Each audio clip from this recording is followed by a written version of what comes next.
the man, the myth, and the magic. Napoleon Bonaparte was one of the, if not the best managers and war tacticians of all times. Now, to give a brief overview about his life, I'd like to invite my friend Sanyam over. Hello, yeah.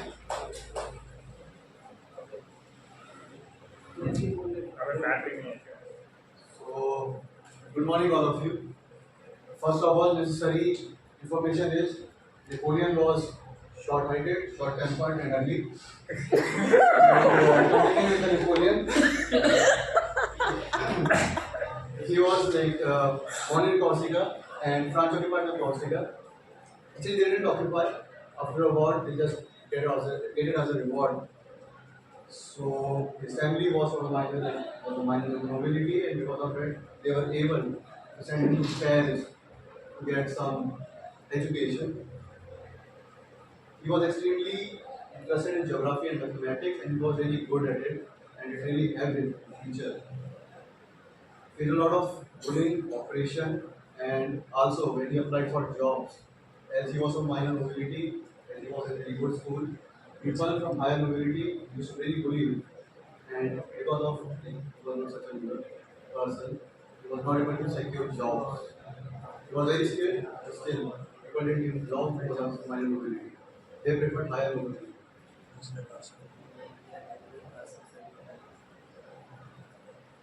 So yeah, the turning point, like the way to reach to his prime. The French Revolution was one of the turning points in 1789. He was like sitting alone, thinking about his life, then he thought out French Revolution can help him, and he used it to gain position and higher ranks in the army. He was very scared, but his army officer never allowed him or never gave him the opportunities to get the position. The French Revolution he secured the position, and first he became the brigadier general and then the major general in the span of 6 months. Napoleon displayed his brilliance and management skills starting from the war of the first coalition. In the first coalition, he got a chance, he got an army to defend France from the alliance of Austria, UK, Spain, and the British Empire, and some other parts of the Europe. So in 1796, when it was planned to attack Vienna, Napoleon was in charge of small army. So the army he got was very happy. The army got was very what do you say, like stressed, and they didn't have enough ammunition and ration. So, but like Narendra Modi ji is a very good orator. So he used his orating skills and other tactics, his geography skills, but to boost his soldiers' morale, he used his orator skills. He gave really good speeches, he motivated them, and really helped them. So he brought mental revolution. So what he did in the first coalition, war of first coalition. Prime example, many skills were shown in the battles fought in the Manduri and Lodi. So after sending by the majority of the views, so he won the first coalition war, and it was unexpected by the army people at the Paris. So he took the loot back to the France. He took half of it and really provided financial incentives to his soldiers, which really again boosted the morale of his soldiers. Financial incentives also got some really high grade ammunition, other rations, and also really focused on the training of his troops. Napoleon's major achievement was single-handedly knocking out Austria out of single-handedly. Like there were three parts, Arnold distributed three. He was alone, defeated Austria alone with a small, distressed, non-nation army. Now I invite Pratham Gupta. So, I'll be taking over the part when Napoleon became an emperor, and the way he became an emperor was really fascinating. Before the Second Coalition War, so in case we all don't know, there were a total of 7 wars France fought against the coalition of Europe, which included Austria, UK, Spain, Russia, even Russia at some point of time. Before the Second Coalition War, Napoleon, by some of his management skills and because of his popularity among the masses, he became the first consul of France, first consul being a really high position in that day noble France.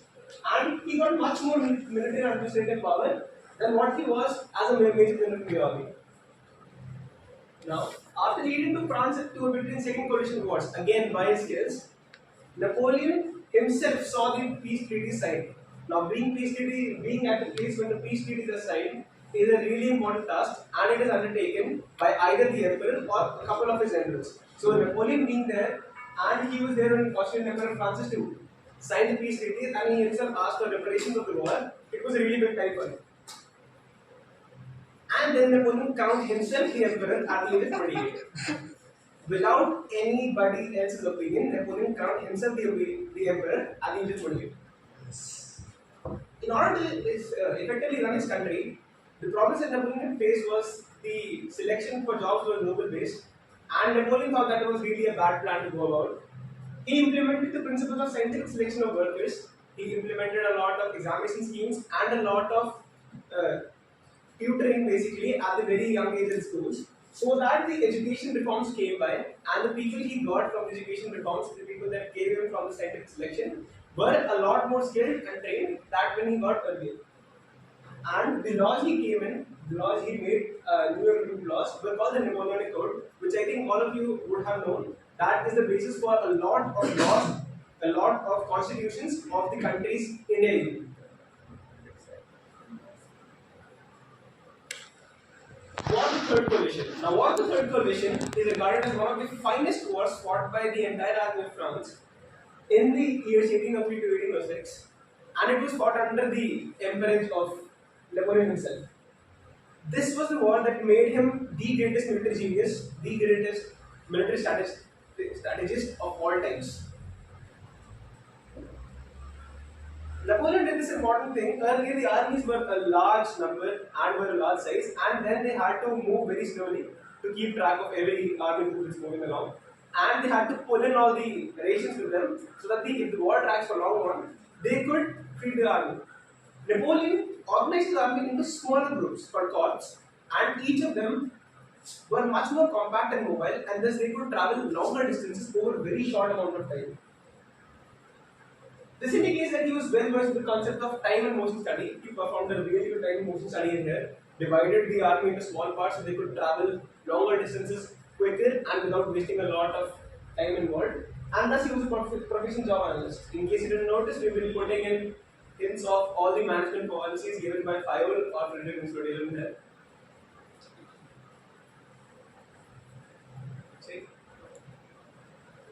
Napoleon focused his entire resources and his entire time on training his workers.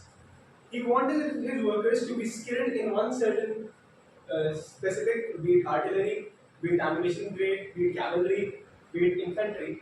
He wanted his troops to be skilled in one certain manner so that they were extremely specialized in land-to-land combats in their own divisions. This seems to Napoleon being having known the importance of specializations and the division of labor, that every person should do a specialized job, and that would effectively make the army work much better and much faster. All the members of the army either received direct commands from Napoleon himself or a couple of generals who were serving directly under Napoleon, so that not receiving a lot of different war ideas from different people would lead to clashes. Thus, we are seeing that Napoleon's army also followed the unity of command principles.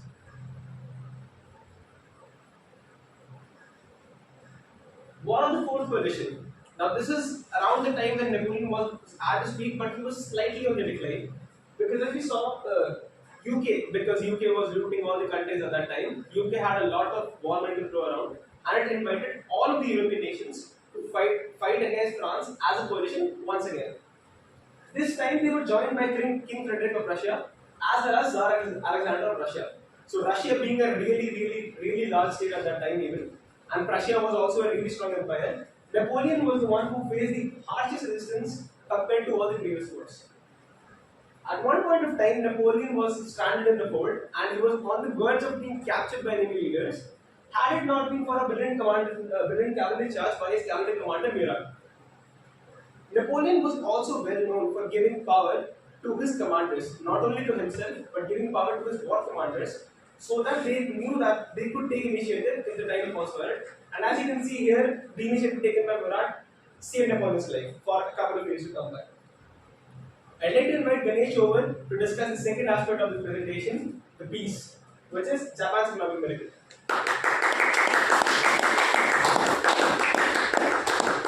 Good morning, everyone. And as part of the peace part of the presentation, we are going to show you how Japan came out of World War II, the chaos and economic destruction that happened after World War II.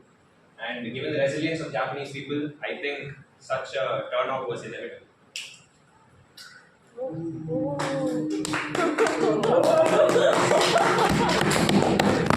So, stages of economy of Japan after World War II. So, World War II, and you can see the decline, then recovery. Then there was a stage of high increase where economy is shot up like crazy. In fact, after this period of high increase, Japan's economy was 350% higher than the pre-war period. It was a huge increase. And then there was a steady increase and low increase. In this presentation, we're going to talk about the first three parts. The World War II, what happened, the recovery, and the high increase. So, yeah. State of Japan after World War II. I think the pictures are quite self-explanatory. But interestingly, the nuclear bombs and all that only had a very psychological impact on the Japanese. It didn't create a lot of destruction in their economy. What created a lot of destruction was this thing. Yeah. Military planes and ships 100% lost during the war. This was a table which the Japanese government produced after the war to see what all they have lost during the period of war. And they have lost the ships and planes completely because of US during the war. And a lot of other things which completely destroyed their economy. Yeah, the Japanese economy was in ruins following the end of World War II. For example, the Japanese cotton industry was brought to its knees by the end of the Second World War. Two-thirds of its pre-war cotton spindles were scrapped by wartime administrators, and bombing and destruction of urban areas had caused further loss of 20% of spinning and 14% of weaving capacity. So, the cotton industry was an example I've given here. And moreover, by 1946, Japan was on the verge of a nationwide famine. That was averted only by American shipments of food. The virtual destruction of the Japanese standard of living, combined with the military threat presented by the Soviet Union, compelled the United States to support a wide-reaching economic recovery. So you might think that the United States was very good in doing this, and they were good people and all, but you have to remember they were the one who attacked Japanese in the first place, and then the reason why they occupied, even though Japanese economy was completely gone, was because they realized if Japanese people are unhappy, they might shift to communism, and Soviet Union might take control there. So they came and they helped in the recovery part.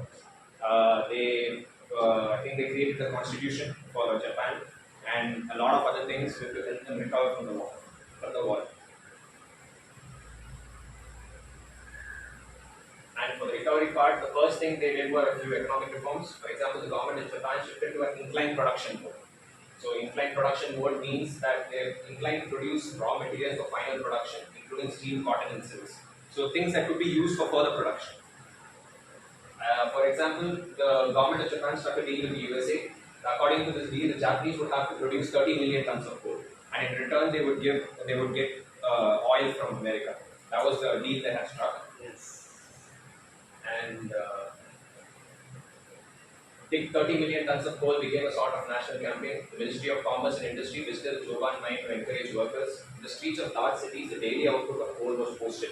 The evening radio program sent words of thanks to hard-working coal miners all over Japan. This is in line with principles of respiratory corps and unity of direction given by Pryor.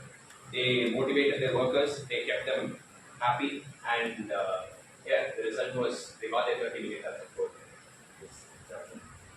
And economic reforms again, they said second to increase the labor participation rate and stimulating production. Japanese government decided to support the recruitment of female employees which were traditionally regarded as housewives. For instance, the great majority of workers who participated in textile production were the young rural women. Therefore, by increasing the overall participation rate, the Japanese labor market had recovered immediately and thus brought enough labor force to production. This was a huge deal bringing women to this thing because Japanese were very strong on their culture, and to go against culture to bring economic changes was they had to think a lot and make the right changes. And another thing which was you have to understand that it was not only the resilience of the Japanese and all that, luck played a huge factor in their recovery. For example, during this time there was also the Korean War. The United States was participating on the conflict on the Korean Peninsula. It turned the Japanese economy for procurement of equipments and supplies because the logistics of shipping from the States soon became a significant problem for the military.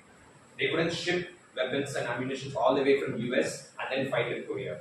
So what they did was they asked the Japanese to produce weapons for them.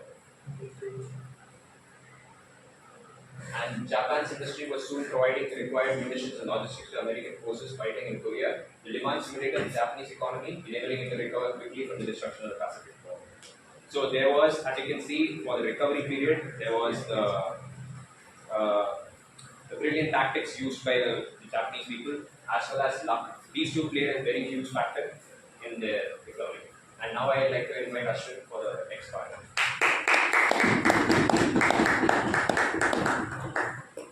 So, Japan's high increase stage. So, in this stage, basically, they deployed a lot of schemes and techniques and strategies to increase their economy by like, n-folds. So, I'm going to discuss one of those, that is Keiretsu. Not to be confused with Keiretsu. So, it was an innovative way to do organized businesses. So, a Keiretsu was basically a group of different organizations and companies that were set up in structures and they were interlinked to help in the several processes and stages that come in a business production or manufacturing process. So, Keiretsus, they dominated the Japanese economy since the second half of the 20th century, and this system has given them a lot of returns. The member companies own small portions of the shares in each other's companies, centered on a core bank. So basically, a Keiretsu group is led by a core central bank, and around that, several companies join together, which are interlinked, and the bank provides financial stability and financial aid to all these companies that are centered around this bank. So there are basically two main structures of a Keiretsu. The first is horizontal Keiretsu. In this, several companies and organizations are on similar level or stage of supply chain join together and they own shares in each other stakes such that they are interlinked organizations. The second one is a vertical Keiretsu. In this Keiretsu, several companies that form one supply chain join hands with each other and pool in the resources to in turn reduce the cost as that pipe. So the Keiretsu performs several functions. The first of these is information function.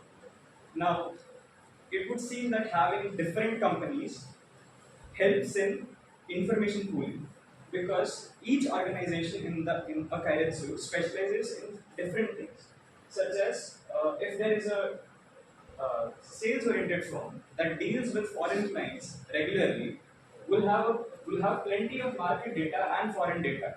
This data can be pooled amongst the members of a Keiretsu and would in turn help in their own logistics and production information, like decision making. Because and now since each company owns a stake in each other member, so they are incentivized to help all of them. As because if the shares of one company drops and the shares of the other company increases, they still own a part of the other company. So the financial fluctuations in stock market get stabilized because of this. The second one is organization of overall business procedure function. So now, imagine if two manufacturing units need to send their goods to a wholesale market nearby. So now these two organizations can pool their transportation such that the overall cost of the transportation reduces drastically. Now this function is a very good example of time and motion analysis as this reduces both the time and the motion of goods and services. Now the most important function of Keiretsu is risk distribution. So now since all of them are interlinked. The member organizations have um, several risk minimizing strategies, such that one of the biggest risk minimizing strategy is to get into long-term business arrangements. Now, these long-term business arrangements reduce the overall risk as the risk is distributed amongst many member groups. Now, prevention of hostile takeovers. Now, since each company owns a stake in each other company, any hostile takeover is going to ripple and affect all of the member groups in the carriage. So now, this is a very good example of subordination of individual interests over general interest. Now, the individual interest hereby means the interest of an organization, and the general interest is the overall general interest of a carriage. So now I would like to invite Aditya Mishra to discuss about the Ministry of International Trade and Industry.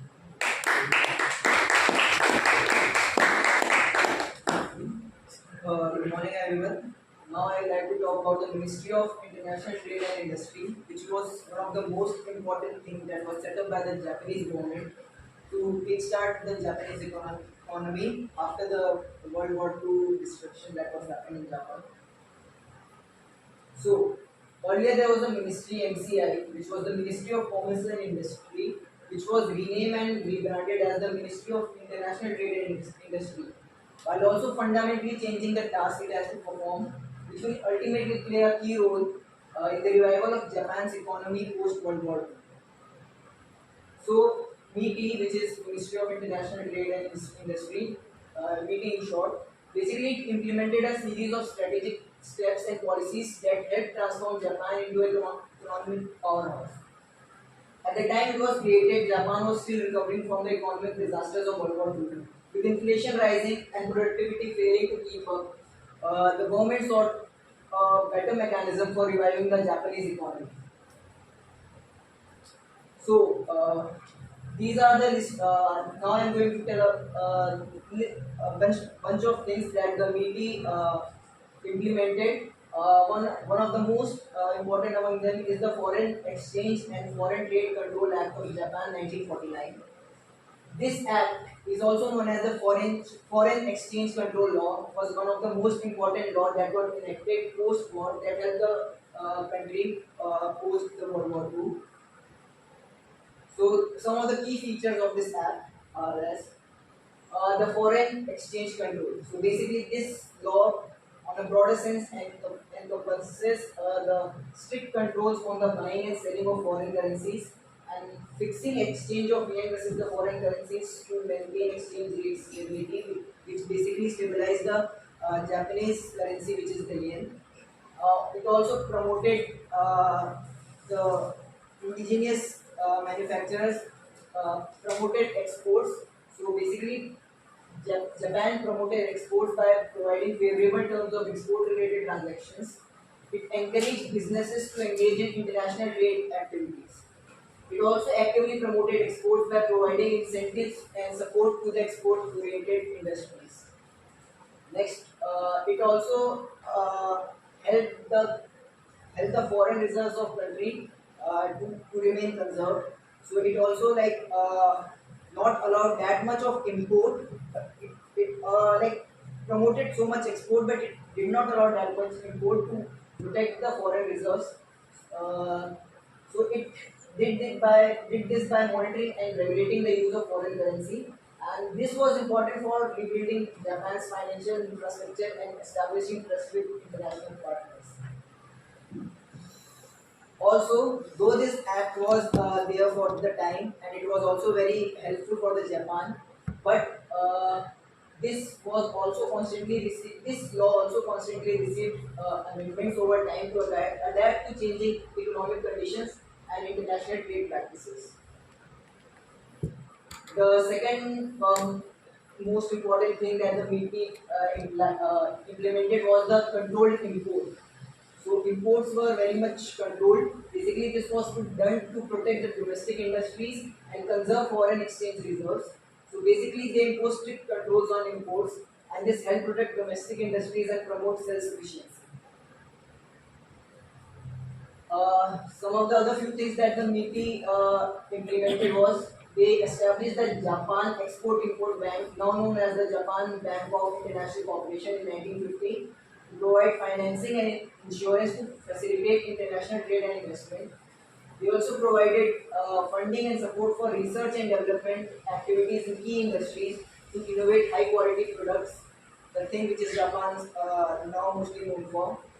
Encourage the formation of industrial association and cartels to coordinate production and distribution to stabilize prices. Basically, they tried to reduce competition instead of increasing it because otherwise the price will have a strong competition and everything will if go down then it will not help the economy. Also, they developed long-term economic plans and invested in infrastructure and education, and this is how Japan ultimately uh, uh, went through the high recovery phase, and after that phase, it went through a steady recovery phase. So this was our part. So, thank you. Any questions? Good. Any questions? Anything regarding any part at all? We'll go back to that part later.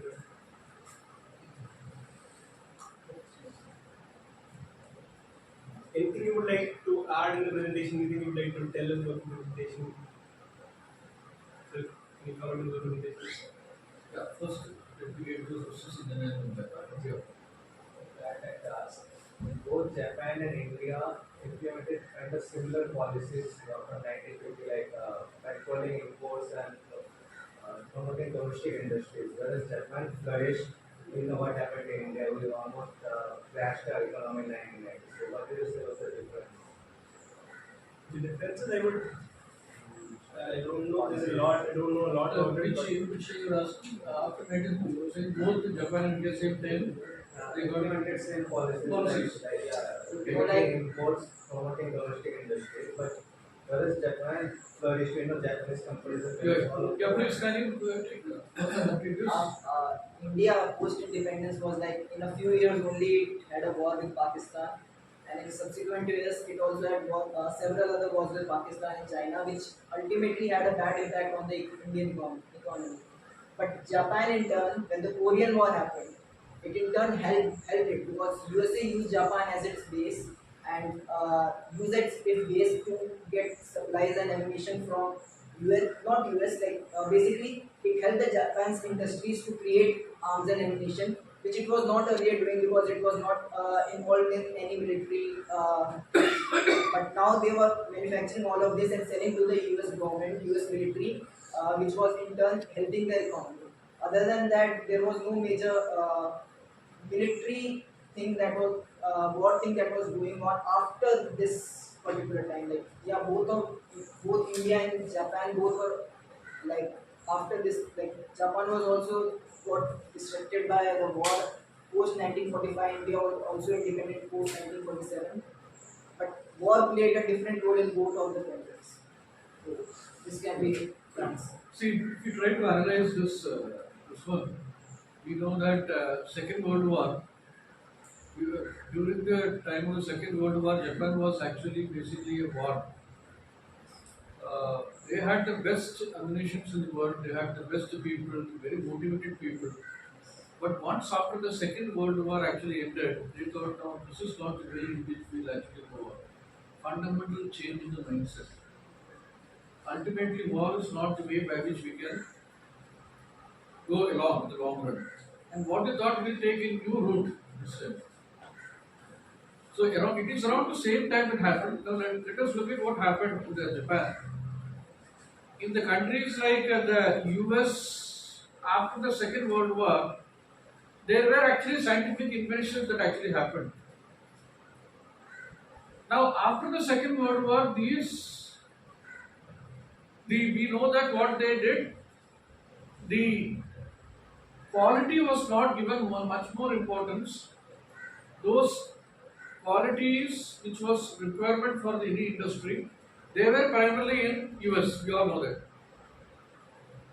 Americans did not give importance to the quality, but Japan actually what they did, they gave red carpet to those American quality gurus in Japan. In fact, in 1950s, there was a series of talks that actually happened in the Japan, by which these American quality gurus like Deming, Juran, and other were not given that much importance. But these people were called to Japan. They made a series of important things so that they talked to Japanese, and then within the next 2 decades, they had the thing that will be the greatest business economy in the world. In fact, the Japan was so influenced by the Deming that they instituted a prize called as Deming Prize. It's one of the most sought over prices in Japan for the industries. Similarly, Duran also. People like Philip Crosby, even American people did not. He said that quality is actually free. There is a book also called as Quality is Free. It says that if you do good things, what will happen? People will buy your product by